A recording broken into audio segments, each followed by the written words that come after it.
Today I actually decided to take you guys along to a local fishing spot that I've been going to since I recently took up fly fishing. But just like anything else, I usually do have a camera with me. Not only do I have the camera that I'm filming on, I also have the Ricoh GR loaded with Trix. That's kind of been my go-to camera to bring along when I'm fishing. Mainly just because it's so small, it doesn't get in the way, and it's something that I don't have to think about too much when I have so many other things on the go. So I'll show you guys around this area and kind of just talk through the process as I'm doing it for those of you that may be interested in learning some stuff about fly fishing.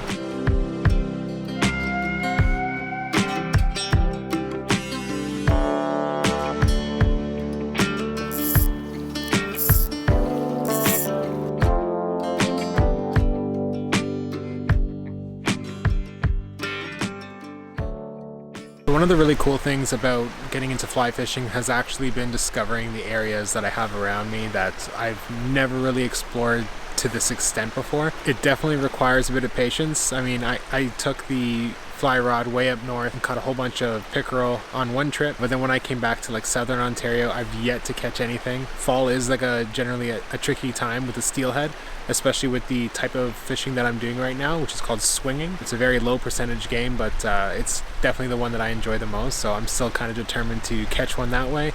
I don't think I'm going to get one this season, but honestly, I'm so new to it that I'm not expecting to get really good results right away. I'm just enjoying kind of the learning process of knowing nothing at all and slowly building it up, just like any kind of hobby has been. So for comparison, it's always been really cool to see my growth in photography. So this is just another thing that I can look forward to not only growing with, but also learning a lot along the way. So right now I've been using this pink one just because the water is a bit darker. I feel like it needs, stuck in my finger. Darker, I want something that's going to be a bit brighter for the visibility. I did use it all the way down this run with no luck. But what I am planning on doing is taking that same fly, because I'm pretty confident in the pink one, and I'm going to go way upriver and just to see what other options are there. It'll just be kind of new territory, so I'll have to wade carefully.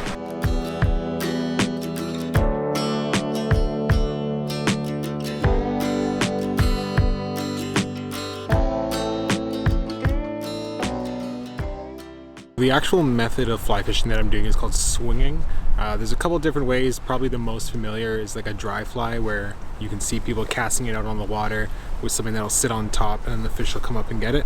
Then there's swinging, which is when you have a larger type of streamer. It's like a little bit bigger of a fly, and this one will actually go under the water, and as you cast it out, you'll allow the current to kind of brush it across you, and you just take steps down the river, and you generally just kind of sweep the whole river, hoping that you'll come across a fish that's aggressive enough to bite your fly. And then there's another method that's really common called nymphing, which is where you actually have an indicator, and then you'll have two little either beads, little flies, anything that'll resemble something like an egg or small aquatic insects, and they kind of float down with the current, and you just kind of keep an eye on that bobber, and then when you see it go down, you can set the hook. So generally right now that is a really effective way, just because when the steelhead come in, they're usually feeding off of the salmon eggs that have already come upstream, so that's something that they're very comfortable with seeing, so the fish doesn't have to be too aggressive to actually try to eat one of those flies. Unfortunately for me, swinging, you need a fish that's very aggressive, and as the temperatures drop, fish are definitely less likely to get out of their way to go and kind of attack or to eat something else that's coming along, especially when food is just flowing down the river for them. So you really have to get lucky in that aspect, but it's been really good just because it's allowed me to kind of practice my cast and everything. So I'm definitely happy with that, and I'm honestly so excited for the summer to be using it. And in terms of temperatures, you think it would be really cold out here, but honestly, like, these waders are so warm. Like, as soon as I'm in the water, you don't feel a thing, which is such a strange feeling the first couple times you use it, especially when you get out and you know that you're completely dry. It's honestly the best feeling. When it comes to cameras that I own, the GR1s is at the top of my list in terms of sentimental value. Not only that, it is an incredible camera with a 28mm lens and a maximum aperture of f2.8. And it was an obvious choice to bring alongside for fishing because it is something that doesn't get in the way. I'm also a big fan of the 28mm focal length, so that just adds to the whole package. Although they are kind of plagued with the top LCD usually dying on them, I've had incredibly good luck on mine. Although it is usually overshadowed by other point and shoots like the Contax T2 and T3, there's definitely a special magic of the GR series that appeals to me.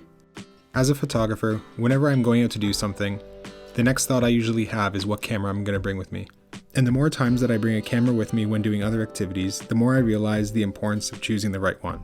It is very easy to bring the wrong camera, something too big or too difficult to use that kind of takes you out of the moment and takes away the ability for you to enjoy that original experience that you set out to do in the first place. And that to me is where point and shoot cameras really do shine. It is something unobtrusive, something you don't really have to think about, and you won't feel bad about lugging it around if you never end up taking any shots. Just finished this one run here, but I'm actually going to switch out the fly because I didn't have anything with the pink. I'm going to go with a darker pattern, slightly larger, just to see if that can kind of shake things up. When selecting a fly, there's actually an interesting parallel between both photography and fly fishing. Just like choosing a film stock, there is always an appropriate fly to use, given the conditions, the season, or the type of fish that you're targeting. However, just like photography, this rule can always be broken and still result in success. I find them so interesting when you look at them up close and you can see the attention to detail that the person put into them as they tied the pattern.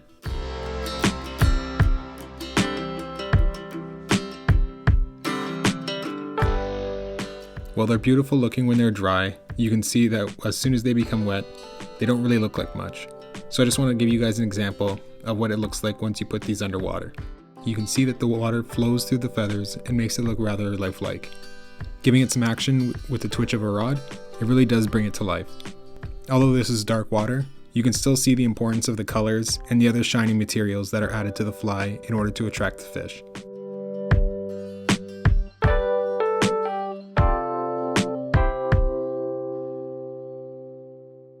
So I think the strangest thing for me is that although I've been spending a lot of time fishing, I haven't actually been catching fish. But that doesn't mean I haven't been enjoying the experience, and I think that's the important thing to note.